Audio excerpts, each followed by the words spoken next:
Well, I want to come out here, first of all, to tell you that Jay is prepared for all your questions and is very much looking forward to the session. Second thing is, I want to let you know that over the next couple of weeks, there are going to obviously be a whole range of issues, immigration, economics, et cetera. We'll try to arrange a fuller press conference to address your questions. The reason I actually wanted to come out today is not to take questions, but to speak to an issue that obviously has gotten a lot of attention over the course of the last week, the issue of the Trayvon Martin ruling.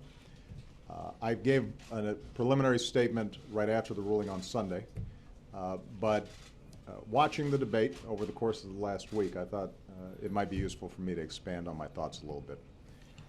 First of all, I want to make sure that once again I send my thoughts and prayers as well as Michelle's to the family of Trayvon Martin and to remark on the incredible grace and dignity with which they've dealt with the entire situation. I can only imagine what they're going through, and it's remarkable how they've handled it. The second thing I want to say is to reiterate what I said on Sunday, which is there are going to be a lot of arguments about the legal issues in the case. I'll let all the legal analysts and talking heads address those issues. The judge conducted the trial in a professional manner. The prosecution and the defense made their arguments. The juries were properly instructed that in a case such as this, reasonable doubt was relevant, and they rendered a verdict. And once the jury's spoken, that's how our system works. But I did want to just talk a little bit about context and how people have responded to it and how people are feeling. You know, when Trayvon Martin was first shot, I said that this could have been my son. Another way of saying that is Trayvon Martin could have been me 35 years ago. And when you think about why, in the African American community at least, there's a lot of pain around what happened here, I think it's important to recognize that the African American community is looking at this issue through a set of experiences and a history that doesn't go away. You know, there are very few African American men in this country who haven't had the experience of being followed when they were shopping in a department store. That includes me.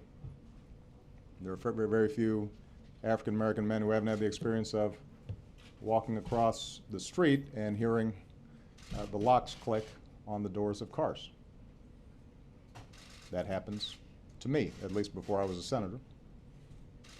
There are very few African Americans who haven't had the experience of getting on an elevator and a woman clutching her purse nervously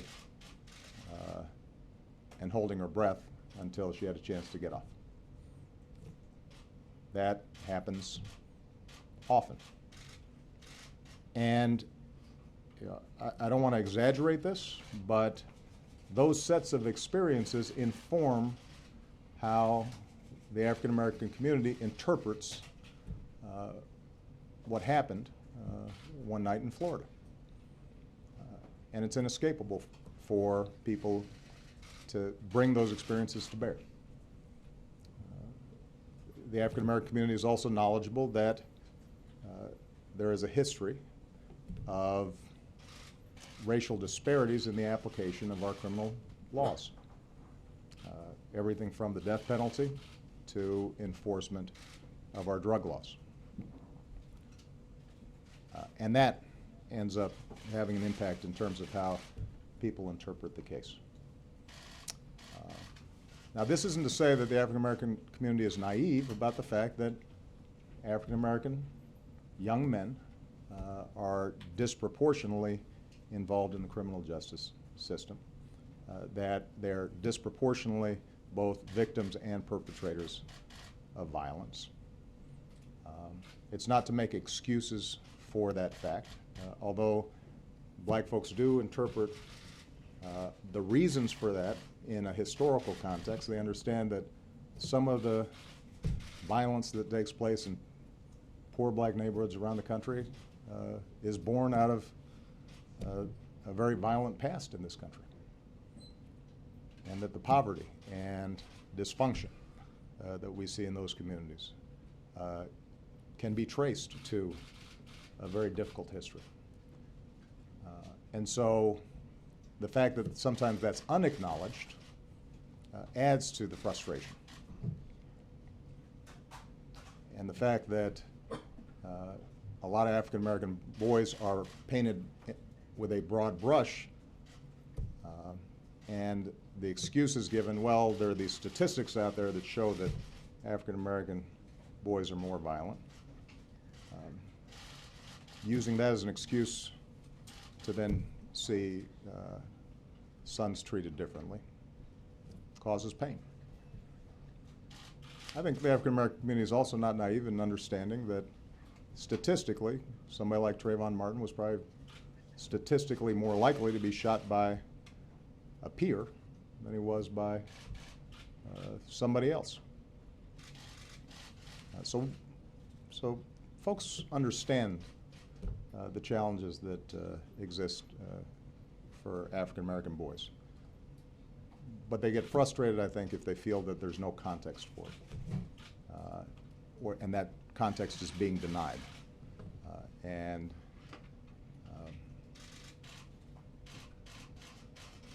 that all contributes, I think, to a sense that if a white male teen was involved in the same kind of scenario, that from top to bottom, both the outcome and the aftermath might have been different. Now, the question for me at least, and I think for a lot of folks, is where do we take this? How do we learn some lessons from this and move in a positive direction? I think it's understandable that there have been demonstrations and vigils and protests, and some of that stuff is just going to have to work its way through as long as it remains nonviolent. If I see any violence, then I will remind folks that that dishonors what happened to Trayvon Martin and his family. But beyond protests or vigils, the question is, are there some concrete things that we might be able to do? I know that Eric Holder is reviewing what happened down there, but I think it's important for people to have some clear expectations here. Traditionally, these are issues of state and local government. The criminal code and law enforcement is traditionally done at the state and local levels, not at the federal levels.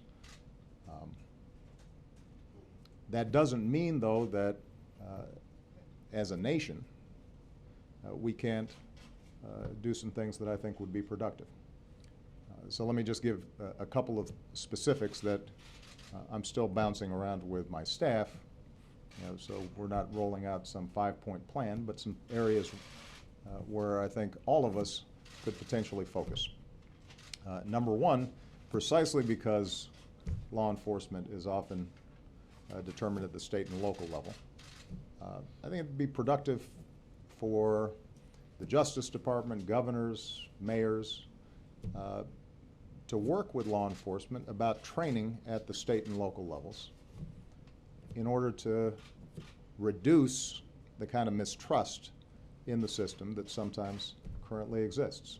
When I was in Illinois, I passed racial profiling legislation, and it actually did just two simple things. One, it collected data on traffic stops and the race of the person who was stopped. But the other thing was it resourced us training police departments across the state on how to think about potential racial bias and ways to further professionalize what they were doing.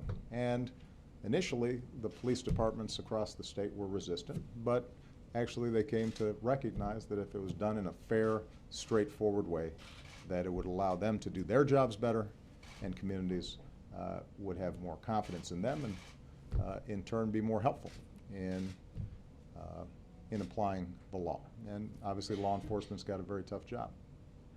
So that's one area where I think there are a lot of resources and best practices that could be brought to bear if state and local governments are receptive. And I think a lot of them would be. And let's figure out, are there ways for us to push out that kind of training. Along the same lines, I think it'd be useful for us to examine some state and local laws to see if they are designed in such a way that they may encourage the kinds of altercations and confrontations and tragedies that we saw in the Florida case, rather than diffuse potential altercations.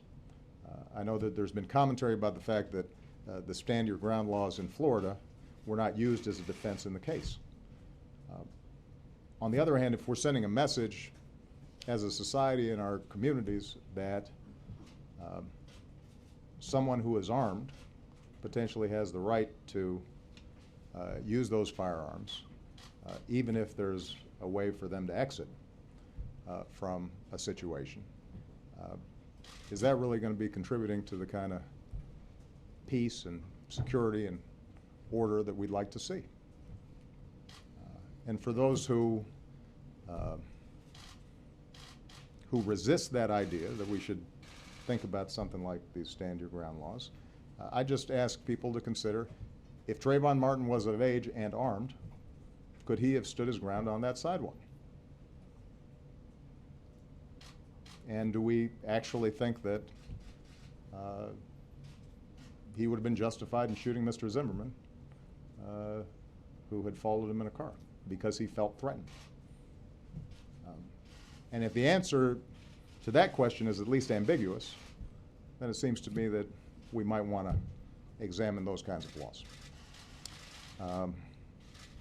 Number 3, and this is a long-term project. We need to spend some time in thinking about how do we bolster and reinforce our African American boys. And this is something that Michelle and I talk a lot about. There are a lot of kids out there who need help, who are getting a lot of negative reinforcement. And is there more that we can do to give them a sense that their country cares about them and values them and is willing to invest in them? I'm not naive about the prospects of some grand new federal program. I'm not sure that that's what we're talking about here, but I do recognize that as president I've got some convening power, and there are a lot of good programs that are being done across the country on this front. And for us to be able to gather together business leaders and local elected officials and clergy and celebrities and athletes and figure out how are we doing a better job helping young African American men feel that they're a full part of this society, and that they've got pathways and avenues to succeed. I think that would be a pretty good outcome from what was obviously a tragic situation, and we're going to spend some time working on that and thinking about that. And then finally, I think it's going to be important for all of us to do some soul searching. There's been talk about, should we convene a conversation on race? I haven't seen that be particularly productive when politicians try to organize conversations. They end up being stilted and politicized, and folks are locked into the positions they already have. On the other hand, in families and churches and workplaces, there's the possibility that people are a little bit more honest, and at least you ask yourself your own questions about, am I wringing as much bias out of myself as I can? Am I judging people as much as I can based on not the color of their skin, but the content of their character? That would, I think, be an appropriate exercise in the wake of this tragedy. And let me just leave you with a final thought, that as difficult and challenging as this whole episode has been for a lot of people, I don't want us to lose sight that things are getting better. Each successive generation seems to be making progress in changing attitudes when it comes to race. Doesn't mean we're in a post-racial society. It doesn't mean that racism is eliminated. But you know, when I talk to Malia and Sasha, and I listen to their friends and I see them interact, they're better than we are. They're better than we were on these issues. And that's true in every community that I've visited all across the country. And so, you know, we have to be vigilant, and we have to work on these issues, and those of us in authority should be doing everything we can to encourage the better angels of our nature, as opposed to using these episodes to heighten divisions. But we should also have confidence that kids these days, I think, have more sense than we did back then, and certainly more than our parents did or our grandparents did, and that along this long, difficult journey, you know, we're becoming a more perfect union. Not a perfect union, but a more perfect union. All right? Thank you, guys.